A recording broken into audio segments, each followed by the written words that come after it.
हरियाणा में चुनावी दंगल बेहद नजदीक आ चुका है। वोटिंग से पहले हर पार्टी अपनी जोर आजमाइश कर रही है। आखिरी चुनाव लड़ाई से पहले उम्मीदवारों में वोटर्स के सामने खुद को 20 साबित करने की होड़ है। हरियाणा का चुनाव किस करवट बैठेगा, ये तो 24 अक्टूबर को नतीजे आने पर ही पता चल पाएगा। लेकिन चुनाव से पहले हरियाणा की एक एक विधानसभा सीट पर सबसे बड़ी कवरेज करने पहुंचे चुनावी ताऊ आपके सामने हरियाणा के वोटर की दिल की बात पहुंचाने का काम कर रहे हैं।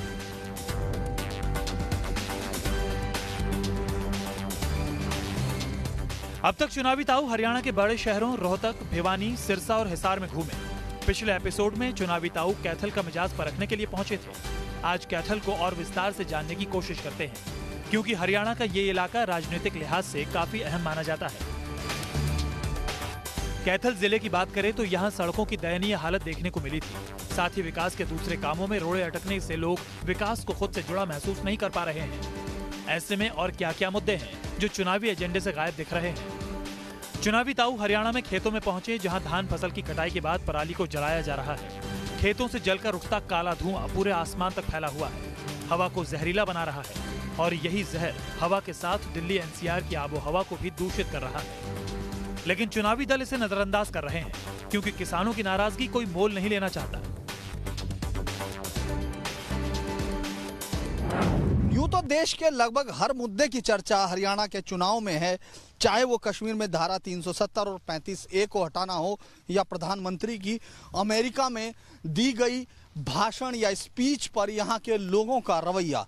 तमाम चीज़ें यहाँ के इलेक्शन में है। तमाम पार्टियां हर एक मुद्दे पर बात कर रही हैं, लेकिन वो मुद्दा जिससे पूरे देश का स्वास्थ्य जुड़ा है या देश की राजधानी दिल्ली जिससे सबसे ज़्यादा प्रभावित होती है, वो मुद्दा है पॉल्यूशन का। ये जो जलती हुई पराली है, ये आपको यहाँ हर जगह हर तरफ मिलेगा, लेकिन इस पर कोई बात नहीं करना चाहता, क्योंकि उनको मालूम है इस पराली के जलाने की समस्या का समाधान के लिए सरकार को किसानों को न केवल तैयार करना होगा, बल्कि उनको इस बात के लिए कई और साधन देने होंगे जिससे कि वो पराली जलाने से बाज आए, जिससे कि ये पूरा धुआं अब आपको पूरे खेत में ये आग और धुआं ही दिख रहा है। इसके साथ साथ दूसरे जो खेत हैं वो उनमें भी पराली इसी तरह खड़ी है, जिसको कुछ ही देर बाद जला दिया जाएगा और ये धुआं उठते हुए दिल्ली के लोगों की जिंदगी को नरक में बदलता हुआ चला जाएगा, क्योंकि वहाँ वो तमाम पोल्यूशन से होने वाली तमाम बीमारियाँ, जिसमें अब कैंसर भी एक बड़ी जड़ पकड़ चुका है, वहाँ होंगे। लेकिन उस पर इस पूरे इलेक्शन में कोई बात नहीं हो रही है। ये जले हुए खेत, इनसे उठता हुआ धुआं, ये दिल्ली की जिंदगी को धुआं धुआं कर रहा है और तमाम राजनेता इस पर बात करने को भी तैयार नहीं, क्योंकि उनको मालूम है इस पर बात करने का मतलब किसानों के गुस्से को मोल लेना है। और राजनेता देश को भी अगर उनको वोटों को हासिल करने के लिए अगर किसी को दांव पर लगाना हो, उससे नहीं चूकते। इसका उदाहरण हमारी आंखों के सामने जलता हुआ ये खेत है।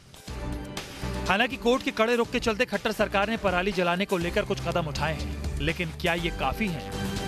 इस पूरे खेत में जब आग लगाते हुए हमने देखा, तो उसके बाद एक टीम भी यहाँ पहुंची, इन्फोर्समेंट की टीम है, जिसको यहीं ये सब रोकना और उन पर केस दर्ज करना, उस पर कार्रवाई करने के लिए जहां सरकार ने किया हुआ है काफ़ी कदम, उसी पर हमारे साथ यहाँ इन्फोर्समेंट अधिकारी हैं। सर, ये रबी और खरीफ के सीजन में हमारे सारे डिपार्टमेंट की ड्यूटी लगी हुई है। सारे लगभग सारा दिन खेतों में ही रहते हैं। किसानों को जागरूक करने के लिए हमने कैंपेन चलाया हुआ है कि जो भी किसान भाई धान की कटाई कर रहे हैं, उसके बाद वो धान के अवशेष या फाने ना जलाएं। इतना समझाने के बाद आज 3 दिन का हमारा ट्रेनिंग प्रोग्राम आज खत्म हुआ है, जिसमें लगभग 400 डेली के किसानों को हमने ट्रेनिंग दी है। और कृषि विभाग ने यहाँ जिला कैथल में कम से कम 5000 इम्प्लीमेंट दे रखे हैं। कस्टम हायरिंग सेंटर भी खोल रखे हैं, ताकि छोटे किसान जिनके पास कोई साधन नहीं है, वो किराए पे साधन लेके अपने खेतों में फसल अवशेष प्रबंधन कर सकते हैं। उसके बावजूद भी ये किसान यहाँ पे हमने रोड से जाते हुए देखा, इस किसान ने कम से कम 5-6 एकड़ में फाने जला रखे हैं, जो कि बहुत ही बुरी बात है। इनको ये समझ नहीं आ रही कि इससे हमारे मित्र कीट हैं जो पौधे को खाद पहुँचाने का कार्य करते हैं, वो मर जाएंगे। खाद डालना व्यर्थ है। इतना ही नहीं, खेतों का धुआं आसपास की मुख्य सड़कों पर पैठ बना चुका है। ऐसा लगता है दिन में कोहरा सड़क पर आ गया हो।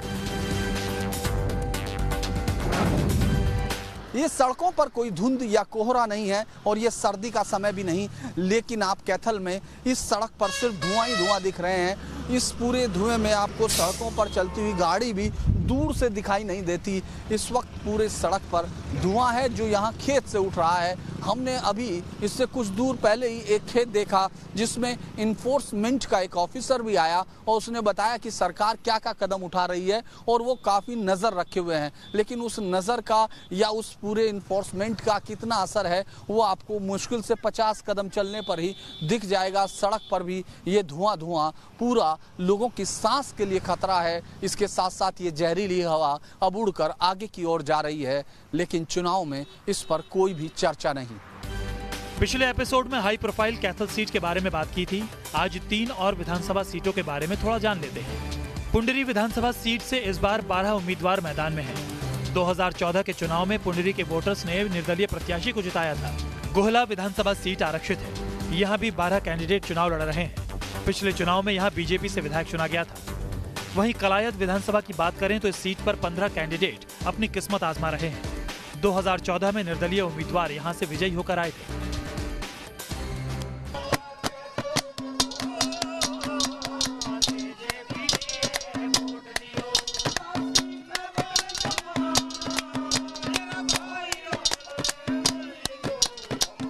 हरियाणा में पारंपरिक रागनी यहाँ की विरासत है। माना जा रहा है कि अगर कोई रागिनी चुनाव से पहले प्रदेश में जनमानस की जुबान पर चढ़ गई तो सरकार किसकी बननी है ये तय हो जाता है। लेकिन आज सोशल मीडिया के बढ़ते प्रभाव के चलते रागिनी कलाकारों को भी निराशा ही हाथ लगी है। इसके चलते रागिनी बनना भी कम हो गया है। रागिनी कलाकारों का मानना है कि आजकल लोग मोबाइल से ज्यादा जुड़ गए हैं। हम लोग इस वक्त एक ऐसी जगह पर हैं जहां चुनाव के लिए रैली है, लेकिन हरियाणा का जादू मटकों से निकल रहा है। ये संगीत, ये लहरी समाज के बदलते वक्त को किस तरह बताती है। हम इस समय रागनियों में हैं। ये रागनियाँ जो हरियाणा के बदलते मिजाज को बताती है। वे तमाम लोग जो यहाँ पहुँचे हुए लोग हैं वो इसी हरियाणा की रागनी के साथ लगभग सदियों के इस सफर में साथी हैं। हम लोग ऐसे वक्त में जब इस समय राजनीतिक रण है या फिर परिवार के साथ शादी विवाह या फिर त्योहार, सदियों की ये हरियाणवी परंपरा पूरे देश में जानी जाती है। दई लिहाज शर्म सब तार बूढ़े लोग करें तकरार, जमाना कैसा आया है। इस फैशन ने हमारे देश में गदर मचा रहा है। अच्छा, फैशन ने गदर मचाया। अच्छा, मैं सिर्फ इसमें आपसे कुछ चीजें आप जानना चाहते हैं। ये रागनी अभी ऐसे चुनाव के वक्त ही शुरू होती है? नहीं जी, हर टाइम रहती रहती है। चुनाव की अलग बनाने पड़े हैं और वैसे रागनी लक्ष्मी चंद की मांगे की बाजे भगत की चलती रहे जी। तो आप कैसे बनाते हैं? रागनी की परंपरा हरियाणा में कब से? ये तो बहुत पुरानी आजादी से पहले दादा लक्ष्मी चंद जी 1946 में तो गुजर गए थे जी। अच्छा, हाँ जी। तो उसके बाद अब ये कम हो रही है? बाजे वक्त हाँ जी कम तो हो रही है, लेकिन जो रुझान बिगाड़ दिया इन मोबाइल वाले सिस्टम ने। चुनावी ताऊ अपने अगले पड़ाव में एक ऐतिहासिक जगह पर पहुंचे। दिल्ली की पहली महिला सुल्तान रजिया सुल्ताना की कब्र मिली।